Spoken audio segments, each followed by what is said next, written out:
circles with known radius inside a half circle without overlapping each other. So the first constraint that should be satisfied is that any pair of two circles should not have any overlap with each other. So the distance between their centers should be bigger than Ri plus Rj square, and Ri and Rj are the known parameters of the model, the radius of those small circles.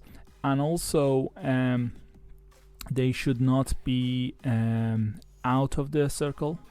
Okay, and finally yi should be bigger than Ri.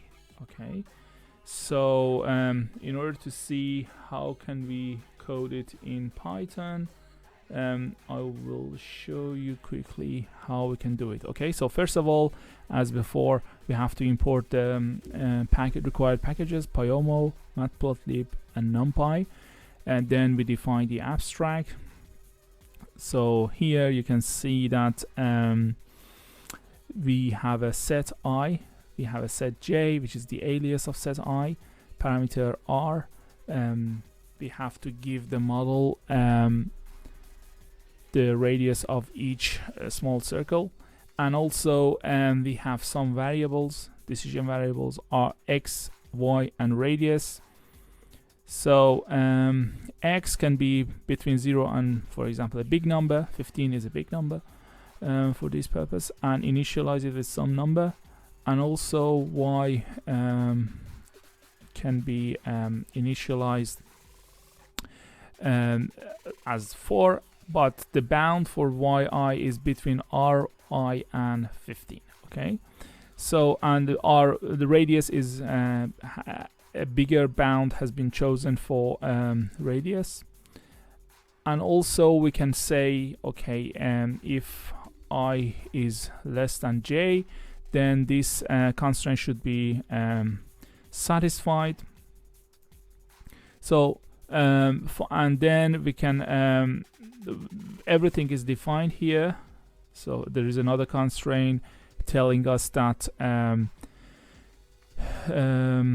all the circles should be inside the big circle, and the solver is chosen as the IP-op since it's non-linear, and also the data of the model, which contains the radius of each circle, is also specified.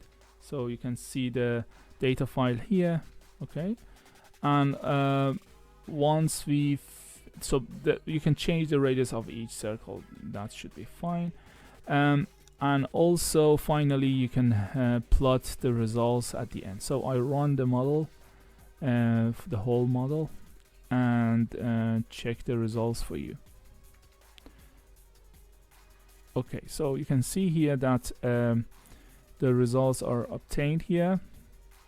I can rerun that, see if it gives any other response.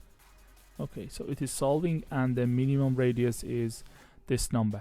If I give any other kind of initial solution for that, so let's change the initial solution. Let's say x is 3 and y is, let's say, 5, and rerun the whole model again and check the results.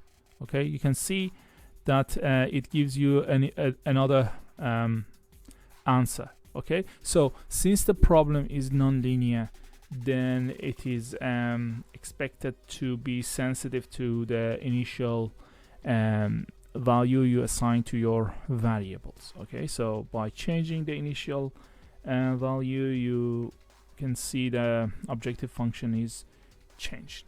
Thank you very much.